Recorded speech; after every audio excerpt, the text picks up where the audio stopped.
자, 요즘 여러분들 유튜브 보면 좀 논란이 많이 되고 있는 게 저는 이 내용이 좀 보이더라고요. 네. 강의 파리, 성공 파리, 뭐 제가 쓰지는 않겠지만 뭐 성공 포르노 뭐 이런 것까지 해서 이걸로 좀 이슈가 많이 됐던 것 같습니다. 제가 찾아봤더니 팔이라고 하는 거는 판매하는 사람을 낮춰서 얘기하는 거예요. 신문도 신문팔이라고 하죠. 그 다음에 핸드폰 장사하는 분들한테 폰팔이라고 해요. 자, 어쨌든 무언가를 팔이라고 하는 거는 사실 몸 판다고 하는 것도 사람한테 가장 안 좋은 표현을 할 때 그런 표현을 하잖아요. 그래서 팔이라고 하는 거는 그만큼 신뢰하지 못하고 무언가 다 의심스러운 상황일 때 그렇게 얘기하는 것 같습니다. 그런데 사람 다 무언가를 팔지 않나요? 회사에 들어가서 일을 하는 것도 자기의 기술을 팔고, 노동도 어쨌든 회사에 이런 걸 제공하는 거니까. 그 다음에 기업도 여러 가지 상품을 팝니다. 자, 그런데 요즘에 갑자기 이런 인터넷에 아마 코로나 시점이었던 것 같아요. 온라인 강의 사이트가 생기면서 정말 많은 전문가들이 좀 탄생했습니다. 그 다음에 유튜브를 통해서도 너도 나도 돈을 많이 벌었다고 하고 성공했다고 하고 과거보다 더 많이 생겨난 게 맞습니다. 네, 그런데 최근에 이제 그런 분들에 대한 이런 검증을 하면서 이제 하나씩 검증을 하면서 좀 많이 이슈화가 됐던 것 같아요. 그래서 저는 이제 그 부분을 얘기를 하려고 해요. 그런데 이런 현상이 과거에 똑같이 있었어요. 과거에 똑같이. 제가 했던 경험도 한번 여러분들께 말씀을 드려보려고 합니다. 부자 아빠, 가난한 아빠. 사실 이 책이 엄청난 베스트셀러입니다. 이거는 국내가 아니라 전 세계를 그냥 들썩거리게 했던, 그리고 지금까지도 이 책이 베스트셀러를 하고 있습니다. 이 책이 처음 우리나라에 도입됐을 때 그때 저는 기억을 해요. 저는 부자가 되고 싶었거든요. 예. 지금이야 유튜브도 있고 이런 여러 성공인들을 많이 볼 수 있지만, 제가 처음 재테크 공부를 시작할 때만 하더라도 직장을 그만두고 온전히 성공하기로만, 돈을 벌기로만 마음 먹었는데 뭘 어떻게 해야 될지 모르겠는 거예요. 어떤 방향으로 가야 되지? 뭐 누군가 이런 성공했던 사람이 이대로만 하면 돼 라고 하면 그 방향 가겠는데 아무것도 방향이 없었어요. 열심히 살 자신이 있었지만 어떻게 살아야 되는지, 어떤 걸 만들어 가야 되는지 이거에 대한 방향성이 없었습니다. 돈을 모으는 단계는 있었지만 이걸 어떻게 불려야 되고 어떻게 세팅을 해야 하는지 그 방향성을 모른다고 했을 때 너무 좀 힘들었어요. 그런데 제가 부자 아빠 가난한 아빠 저 책을 딱 읽었는데, 와, 이 책장을 넘길 때 너무 소름이 돋더라고요. 이게 또 바로 알려주면 되게 막 이게 좀 궁금하게끔, 예, 처음에 막 알려줄 듯 말 듯 글을 좀 잘 쓰셨더라고요. 글의 구성도 괜찮았고 제가 몰입이 돼서 결국에는 이 부자가 되는 법을 그 책에 나와 있더라고요. 보통의 사람들은 노동 수익으로만 살아가려고 하는데, 부자가 되는 사람들은 노동이 아니라 일을 하지 않아도 되는 자본 수익을 만들어가는 거. 그래서 부동산을 매입을 해서 거기서 월세를 받고, 사업장을 만들어서 사업장에서 배당을 받고, 그런 식으로 노동은 기본이면서 노동 외의 수익을 만들어가고, 이 수익들이 커져가게 되면 그게 정말 부자가 되는 거다 라고 얘기를 하는 거예요. 저는 이런 생각을 못 했거든요. 지금 제가 말씀드린 부분이 제가 평소에 얘기했던 거랑 거의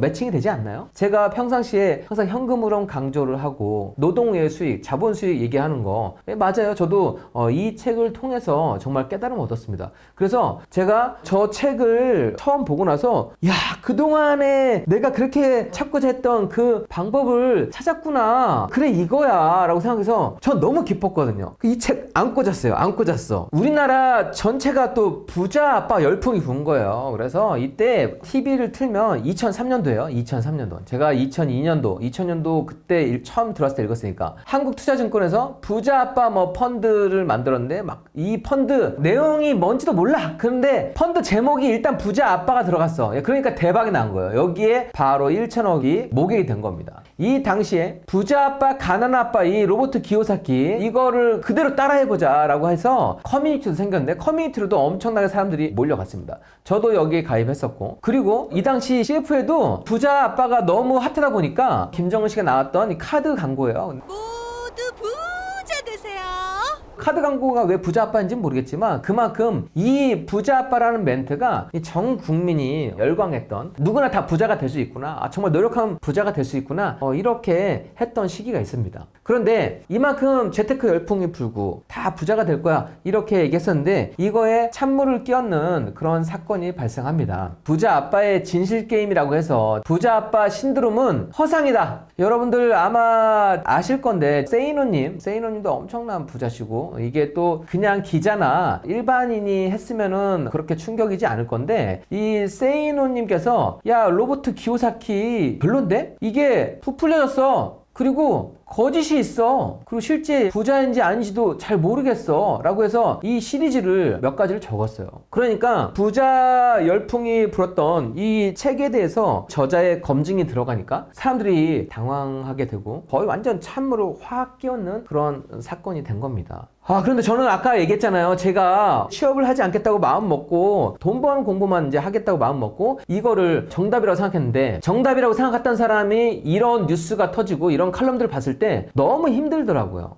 그렇지만 저는 이게 좀 될 수 있다고 생각을 했어요. 정말 이게 가능성이 있다고 생각을 했어요. 그래서 제가 이 책에 대해서 제 정말 친한 친구한테 야, 이 책은 내가 정말 감명 깊게 읽었던 책이고 나도 이대로 따라하고 있는데 너도 이 책 한번 읽어볼래? 그래서 제가 부자 아빠 가난한 아빠 책을 추천을 해줬습니다. 그러니까 그 친구가 바로 야 이거 뻥이래, 야 이거 거짓말이래 라고 하면서 그냥 단박에 딱 거절을 하고, 오히려 저는 그때부터는 내가 외부에 이런 얘기 하지 말아야겠구나, 내가 내 정답이라고 생각하면 그냥 나 혼자 하면 되는 거지 굳이 얘기를 하지 말아야겠구나 생각을 했습니다. 자, 그런데 시간이 지나고 나서 10년 20년이 흘렀는데 어떻게 됐을까요? 실제로 그 부자 아빠 가난한 아빠에 나왔던 그거를 믿었던 사람은 그걸 그대로 이뤄냈어요. 여러분들 이게 제 월세 내역입니다. 월세 770만원, 월세 198만원, 월세 550만원, 월세 572만원, 월세 600만원. 제가 제 거 지금 다 안 꺼냈는데 제 월세 얼마 받는지 아시죠? 네,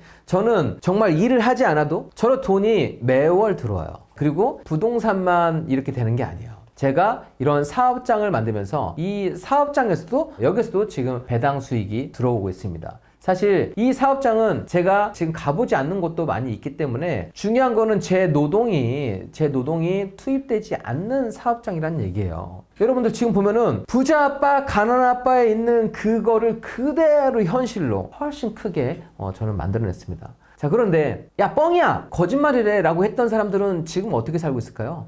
네, 맞아요. 그 친구들은 지금 집 한 채 겨우 있을까 말까고, 이게 상상하고 된다고 하는 사람이 도전을 하는 거지 그게 뻥이라고 했던 사람이 그거에 대해서 도전을 했었을까요? 절대 그렇지 않습니다. 과거에 있던 그러한 부분이 현재에도 또 똑같이 이루어지고 있기 때문에 일단은 이 부분을 한번 얘기를 해주고 싶었고요. 저는 지혜로라는 출판사도 제가 대표를 하고 있죠. 운영하고 있는데 책도 그러면 책팔인가요? 그죠? 네, 책팔이네요. 책팔이. 뭐 강의는 제가 하니까 강의팔이라고 할 수 있겠는데 이건 출판사 랭킹이라고 해서 제가 한 게 아니에요. 이 알라딘에서 이런 걸 집계를 해주더라고요. 그런데 이 부동산 투자 분야에서는 지혜로가 1위예요. 1위고 그 다음 2위가 매일경제신문사, 3위 길벅, LH코리아 대기업들을 다 누르고 지혜로 출판사가 이 분야 1위를 하고 있습니다. 우리는 제가 아까 얘기했잖아요. 누구나 자기의 기술, 자기의 능력을 판매를 합니다. 제품을 판매하기도 하고 기술을 판매하기도 해요. 그런데 제가 책을 만들 때도 항상 그 마음을 갖고 있습니다. 첫 책 경매기술 책을 만들 때도 송이창이라는 이름을 걸고서 제가 책을 만들었는데 책을 내면서 제 책을 샀을 때 책값 이상의 것을 저는 드리고 싶었어요. 제가 처음에 냈던 책은 대형 출판사도 아니었어요. 반지하에 있는 그런 출판사에서 냈었는데 입소문으로 퍼지더라고요. 입소문으로 베스트셀러가 됐고, 그 다음에 다른 책들도 제가 한 권 한 권 만들 때 정말 정성을 다해서 만들고 이 책을 봤을 때 그 값어치 이상을 할 수 있게끔 항상 만들고 있습니다.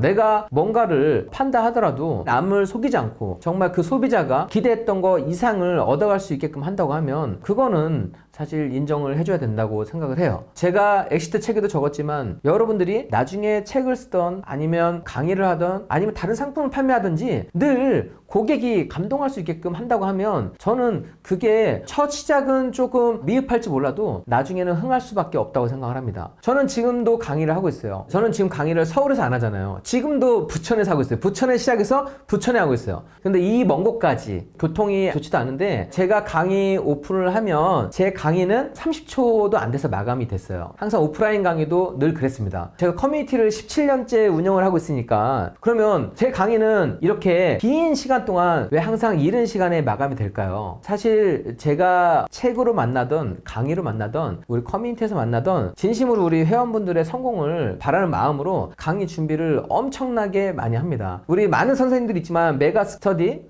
거기에 있는 유명 강사님들이 더 많은 거 얻어갈 수 있기 때문에 그렇게 많은 사람들이 모이는 것처럼 저는 강의를 할 때 항상 정말 진심을 다해서 그렇게 했기 때문에 회원분들이 좋아하세요. 가끔은 여기 분위기 왜 이래? 왜 이렇게 사람들이 호응이 뜨거운 거지? 뭐 댓글 부대인가? 그런 게 아니고 본인들이 좋으면 그렇게 말씀을 해 주시더라고요.